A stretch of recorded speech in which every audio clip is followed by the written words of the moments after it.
नाही, अपेक्षा तर खूप आहेत, परंतु संपूर्ण गेल्या 2014 पासून राज्याची होत असलेली वाताहत आणि विशेष करून मागच्या 2 वर्षामध्ये महसुलात झालेली महसुली तूट ही बघता राज्य भिकारी होण्याच्या वाटेवर आहे। जवळपास राज्यातील 238 योजना ज्या सामाजिक सेवेशी निगडीत होत्या त्या पूर्णतः बंद झालेल्या आहेत आणि हे सगळं बघता महसुली तूट आता आर्थिक पाहणी अहवालामध्ये 45,000 कोटीवर दाखवलेली आहे, ती पुन्हा वाढणार आहे। जर या वर्षामध्ये या वर्षाचा बजेट पेश होण्यापूर्वी सादर होण्यापूर्वी राज्याला 1,60,000 कोटी रुपयाची बचत करून घ्यावं लागेल, कारण ती बचत करताना अनेक विभागांना या वर्षीच्या बजेटमध्ये झालेला खर्च पाहता तो इन एव्हरेज साधारणतः 30% वर गेलाच नाही।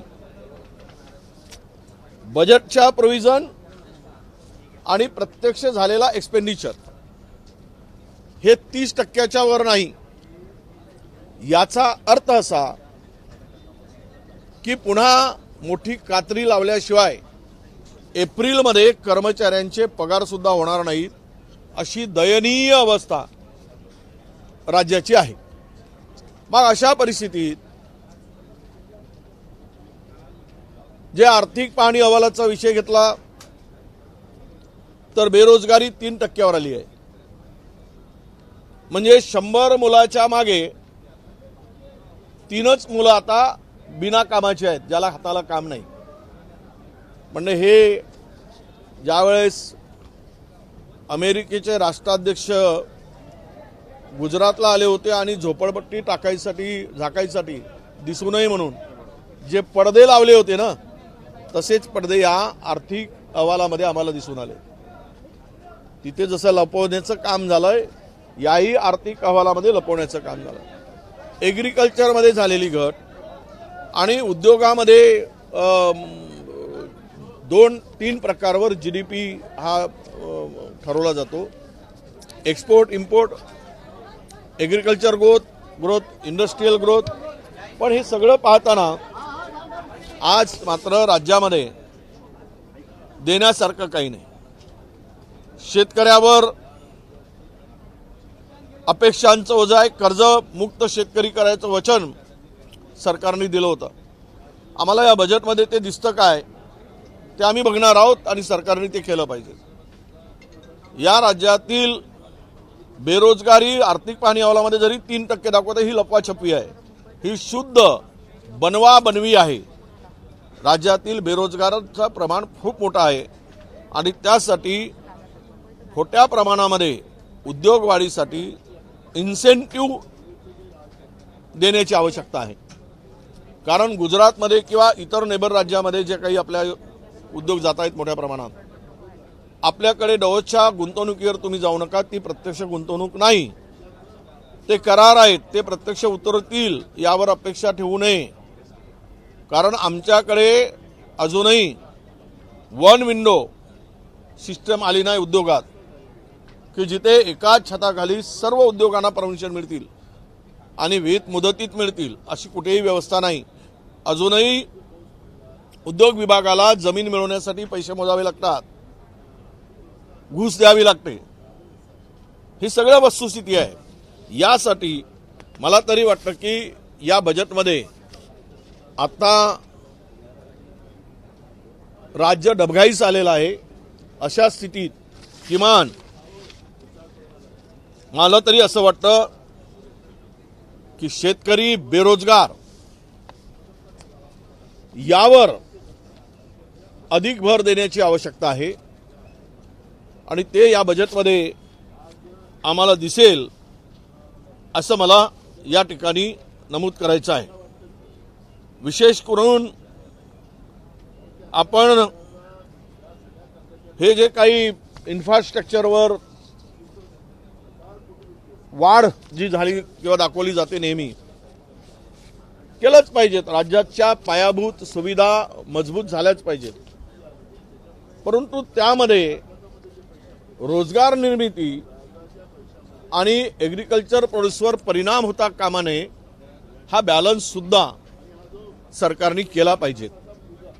आणि म्हणून आमची आज जागतिक जे काही आता अस्थिरता आहे किंवा इराण इस्रायल युद्ध आहे या पार्श्वभूमीवर उद्या सरकारला उपाययोजना करण्याची आवश्यकता आहे। उद्या डिझेल पेट्रोलचे भाव वाढतील म्हणजेच आपल्याला ते उपलब्ध होणार की नाही हा वेगळा प्रश्न आहे।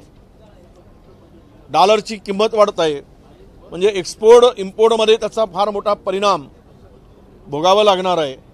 दररोज 60 पैसे 70 पैसे वाढते आहे, रुपया रोज खाली जातो आहे।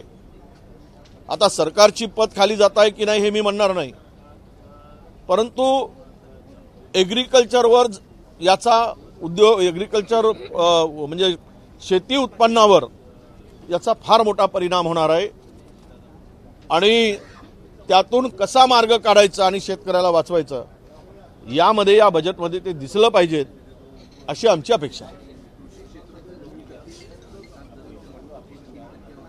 हे बघा, एकही हे सर्व बनवाबनवी आहे।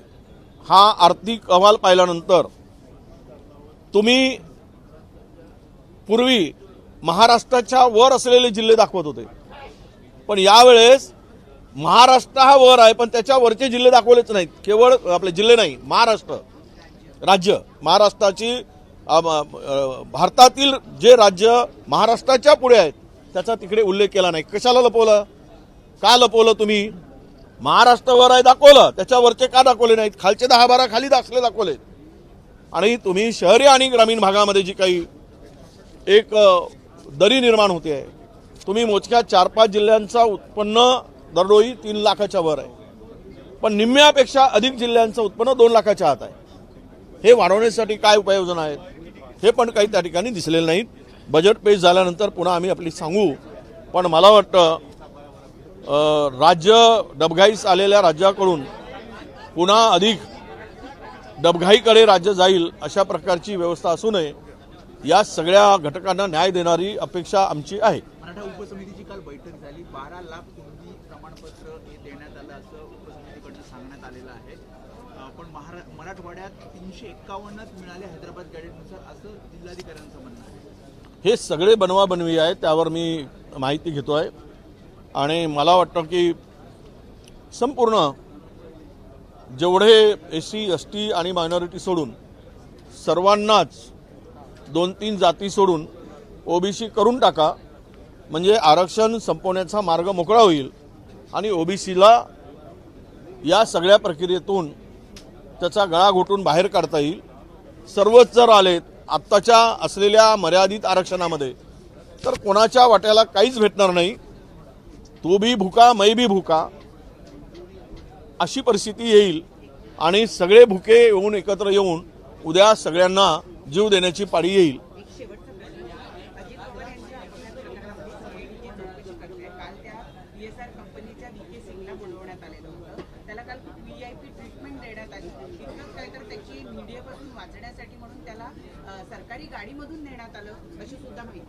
असं आहे, ESR कंपनीमध्ये असलेल्या अनेक विमानं ही मोठमोठ्या राजकीय लोकांचे शेअर असलेले आहेत, उद्योगपतींचे आहेत।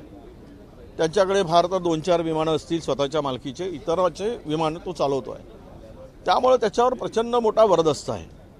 आणि CID चौकशीमधून काय निष्पन्न होते? आता आम्ही अलीकडे राज्यामध्ये जवळपास 150 तरी CID चौकशी नेमल्या गेले असतील, घोषित केल्या गेल्या।